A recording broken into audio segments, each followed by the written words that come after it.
Dear parents, through this video, let us understand the learning cycle of a student. By the way, Nannana introduce Martha, myself, Uma here. I am from NR Coaching Academy.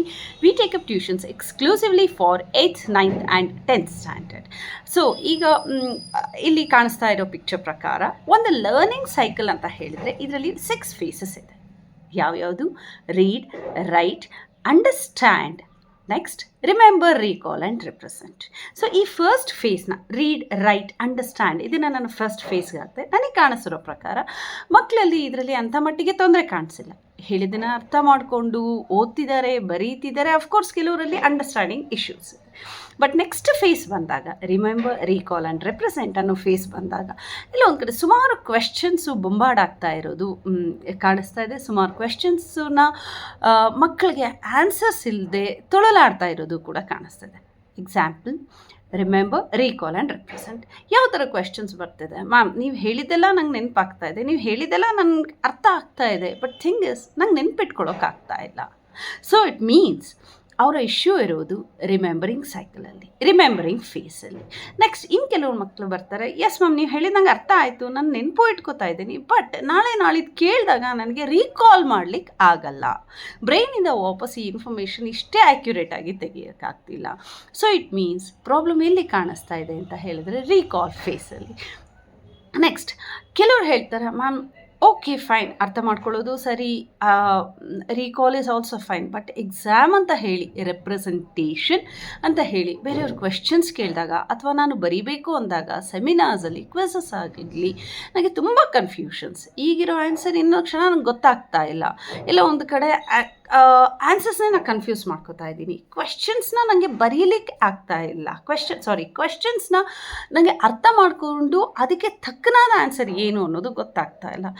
So parents, ನನಗೆ ಈ ಥರ ಸುಮಾರು ಕ್ವೆಶ್ಚನ್ಸ್ಗೆ ಇಲ್ಲ ಒಂದು ಕಡೆ ಮಕ್ಕಳಿಗೆ ಒಂದು solution ಕೊಡಬೇಕು ಅಂತ ಅನ್ನಿಸ್ತಿದೆ. ಸೊ ಫೈನ್, ಹಾಗಿದ್ರೆ ನಮ್ಮ ಕೋಚಿಂಗ್ ಅಕಾಡೆಮಿಲಿ ನಾವೇನು ಮಾಡ್ತಾ ಇದ್ದೀವಿ ಅಂತ ಹೇಳಿದ್ರೆ ಮಕ್ಕಳಿಗೆ ನಾವು ಮೆಮೊರಿ ಟೆಕ್ನಿಕ್ಸ್ ಮುಖಾಂತರ ಪಾಠ ಹೇಳ್ಕೊಡ್ತಾ ಇದ್ದೀವಿ. ಸೊ ಮೆಮೊರಿ ಟೆಕ್ನಿಕ್ಸ್ ಬೆನಿಫಿಟ್ಸ್, ಯಾವುದೇ ಡೆಫಿನೇಷನ್ಸ್ ಆಗಲಿ, ಯಾವುದೇ ಲಾಂಗ್ ಆನ್ಸರ್ಸ್ ಆಗಲಿ, ಯಾವುದೇ ಫಾರ್ಮುಲಾಸ್ ಆಗಲಿ ನೆನ್ಪಿಟ್ಕೊಳ್ಳೋದು ತುಂಬ ಈಸಿ. ಬ್ರೈನ್ಗೆ ಹೇಗೆ ಬೇಕು, ಹೇಗೆ ಒಂದು ಮೂವಿನ ನಾವು ನೆನ್ಪಿಟ್ಕೊಳ್ಳೋದು ಈಸಿನೋ ಹಾಗೆ ಮೆಮೊರಿ ಟೆಕ್ನಿಕ್ಸ್ ಕೂಡ ಕೆಲಸ ಮಾಡುತ್ತೆ. ಸೊ ಇದು ಒಂದು ಪರ್ಮನೆಂಟ್ ಸ್ಟೋರೇಜ್ ಆಗುತ್ತೆ, ಪ್ಲಸ್ ತುಂಬ ಬೇಗ ರೀಕಾಲ್ ಮಾಡ್ತಾರೆ, ಬೇರೆ ಮಕ್ಕಳಿಗಿಂತ ತುಂಬ ಜಾಸ್ತಿ ದಿನ ನೆನ್ಪಿಟ್ಕೋತಾರೆ. 10x ಮೆಮೊರಿ ಅಂತ ಹೇಳ್ತೀವಿ. Next comes mind mapping. ನಾವು ಲೆಸನ್ಸ್ ಮಾಡ್ತಾ ಇಲ್ಲಿ ನಾವು ಟೀಚ್ ಮಾಡ್ತೀವಿ, ಟೀಚ್ ಮಾಡೋದ್ರ ಜೊತೆಗೆ ಮೈಂಡ್ ಮ್ಯಾಪ್ಸ್ನ ಬರೆಯೋದು ಕೂಡ ಹೇಳ್ಕೊಡ್ತಾ ಇರ್ತೀವಿ. ಸೊ ಇದರಿಂದ ಏನಾಗ್ತಾ ಇದೆ ಮಕ್ಕಳಿಗೆ, ಯಾವ ಇನ್ಫಾರ್ಮೇಷನ್, ಓಕೆ ಫೈನ್, ಇದು ಈ ಚಾಪ್ಟರ್ಗೆ ಇಷ್ಟು ಟಾಪಿಕ್ಸ್ ಇದೆ, ಈ ಟಾಪಿಕ್ಸ್ ಯಾಕೆ ಬಂತು, ಇದರ ಕೆಳಗಡೆನ ಟಾಪಿಕ್ ಏನು, ಹಾಗಾದ್ರೆ ಇದರ ನೆಕ್ಸ್ಟ್ ಟಾಪಿಕ್ ಏನು, ಇದರಲ್ಲಿ ಯಾವ ಥರ ಕ್ವೆಶ್ಚನ್ಸ್ ಫ್ರೇಮ್ ಮಾಡ್ಬೋದು, ಇದು ಎಲ್ಲ ಕ್ವೆಶ್ಚನಿಂಗ್ ಆ್ಯಂಡ್ ರೀಸನಿಂಗ್ ಎಬಿಲಿಟೀಸ್ ಮಕ್ಕಳಿಗೆ ಅಲ್ಲಲ್ಲೇ ಪಾಠ ಮಾಡಬೇಕಾದ್ರೆ ಗೊತ್ತಾಗ್ಬಿಡುತ್ತೆ. ಸೊ ಅವ್ರಿಗೆ ಈ ಕನ್ಫ್ಯೂಸಿಂಗ್ ಮೋಡ್ ಅನ್ನೋದು ಹೋಗಿ ರಿಲ್ಯಾಕ್ಸೇಷನ್ ಮೋಡ್ ಸಿಕ್ಬಿಡುತ್ತೆ. Next comes quick learning strategies.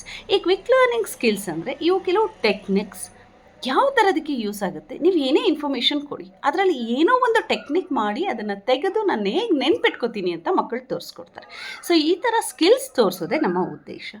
May be diagram ಆಗಿರ್ಬೋದು, ಅಥವಾ ಒಂದು ಮ್ಯಾಪ್ ಆಗಿರ್ಬೋದು, ಒಂದು ಲಾಂಗ್ ಆನ್ಸರ್ ಆಗಿರ್ಬೋದು, ಅಥವಾ ಮ್ಯಾಥ್ಸ್ ಥಿಯರಮ್ಸ್ ಆಗಿರ್ಬೋದು, ಡಿರೈವೇಷನ್ಸ್ ಆಗಿರ್ಬೋದು, ಪ್ರೂಫ್ಸ್ ಆಗಿರ್ಬೋದು, ಎಕ್ಸ್ಪೆರಿಮೆಂಟ್ಸ್ ಆಗಿರ್ಬೋದು, ಇದು ಎಲ್ಲದಕ್ಕೂ ಕ್ವಿಕ್ ಲರ್ನಿಂಗ್ ಸ್ಕಿಲ್ಸ್ ಮುಖಾಂತರ ಮಕ್ಕಳು ಒಂದು ಸೊಲ್ಯೂಷನ್ನ ಹುಡುಕಿರ್ತಾರೆ.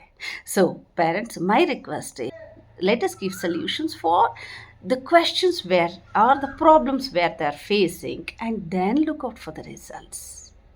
And having said this, please do connect with me with the number which is getting scrolled below, and let us see a bright future in our kids. Thank you.